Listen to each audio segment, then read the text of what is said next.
زه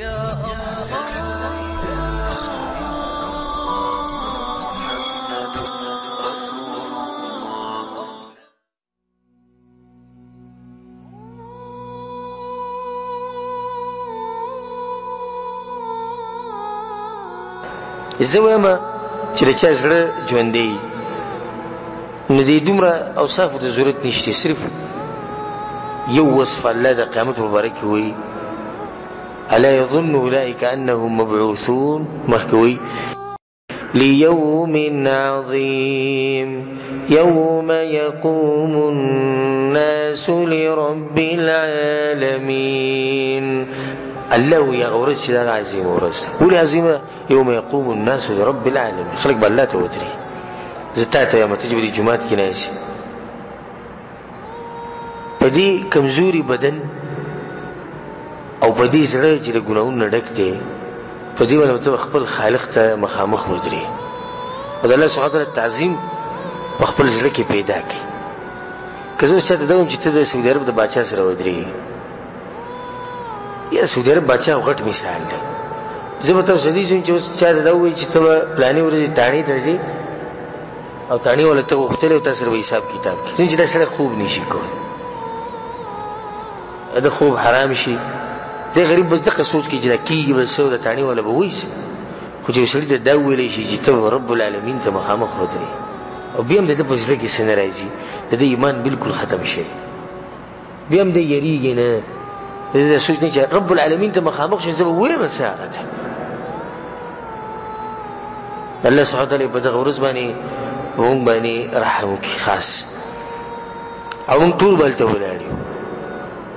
مخکې چې څومره مړي او اوس چې څومره دي او څومره چې را روان دي دا ټول به هلته ودرېږي. په دغه حالاتو کې چې 50,000 کاله انسان ولاړ دي، ته نه اوبه میلاوېږي نه ډوډۍ میلاوي، چې 50,000 کاله خلک ولاړ دي، نه خوراک نه څښاک او نه د ناستې ځای او نه د سوري ځای، الا من رحم الله، چې هغه کوم اوچت خلک د هغو له به الله خاص سوری ورکوي. دغه باره کې بیا رسول صلی الله علیه وسلم وایي چې دا نور به خلکو ته رانږدې شي او د 1 میل په فاصله باندې وي. اوس دا نور زموږ نه په زرګاو په لکاو په کروړاو میلونو باندې لري دا موږ یې تنګ کړي وو، او په هغه ورځ باندې به دا د 1 میل په فاصله کې نو خلک به په خولو کې ډوبي. رسول صلی الله علیه وسلم څوک د ګیټو پورې، څوک د زنګنانو پورې، څوک د نامه پورې، څوک د خولې پورې، اعمالو مطابق خبرې وایي. چې څومره اعمال دي دومره به رسول صلی الله علیه وسلم مخکې وي ومنهم من یلجمه العرق الجاما، او ځینې به داسې چې په دې خولو کې به بلکل دننه پراته وي، د چا اعمال چې ښایي هغه به نه وي، د چا هغه چې لږ کمزوري یا ګیټو پورې چا چې زموږ به سهاري دا سوچ وکړي چې ته به کوم وکړي، بلکل چې به خوله نه وي دا وکړي ګورې که نه دي ګیټو پورې که نه زنګنانو پورې به کیدای شي نامه پورې، کیدای شي د خولې پورې او کیدای شي. الله دې په موږ باندې رحم وکړي او الله دې دغه سختۍ نه موږ بچ کړي. خو په ځان باندې وهېرېږو، زه خو که خپل ځاني څوک ماته کړي ماته، نو زه چې د خپل اعمالو ته وګورم او د خپل ګناهګار بدن او د زړه ته وګورم، نو زه په دغه کې هم ځان نشم شمارلی چې خولې پورې به مې خوله راشي، په دغو کې ځان نشم شمارلی. د خپل اعمالو ته وګورم او د خپل کارونو ته وګورم، او الله سبحانه وتعالی یو څه وایي موږ کوو بل څه، پیغمبر یو څه وایي موږ کوو بل څه، د دنیا د حالاتو ته وګورم. نو ما ته خو زه دا نشم ویلی چاته چې زه به په دغه ورځ په دغه خولو کې چا به خولې ته رارسېدلي، دغه درجه کې مې ځان نشم شو. الله دې صرف او صرف که په موږ باندې خالص د الله رحم وشي نو دغه به وي، نو نور خو څه نشته. دا خلک به په دې حال کې ولاړ، او کله چې نور را جمع شي د خلکو ته، نو په دې خلکو باندې به یو غټ مصیبت راشي. دا غټ مصیبت دی که نه،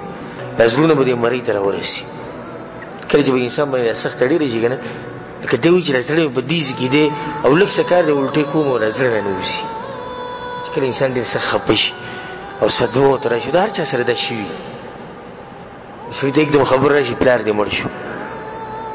مور دې مړه شو، بل څه دنیوي مصیبت پر एकदम دلته مری غریب ونیسي خبرې نشي کولای په سترګو کې اوښکې راشي نو خلک وایي د غریب زړه خولې ته رارسېدلی اده په دې ورځ چې به کوم زړونه خولې ته رارسېد هغې تپوس مه کوه معمولي ورته کې مصیبت چې بچا باندې راشي تاسو خیال کړی ده د زړه د دړکن سم تېز شي او سړی وایي الله دا زړه مې کسې وځي د دې جسم نه چې کله سړی 50 کاله ولاړ ښه انتظار څه ته کوې که داسې وې چې 50 کاله زه ولاړ یم انتظار دې ته کوم چې ژوند بیا ختمېږي قصه ختمېږي بیا هم ښه وه 50 کاله دې ته ولاړ یم چې جنت ته ځم بیا هم ښه وه 50 کاله څه ته ولاړ وی الله راځي حساب کتاب له هغې ته ولاړ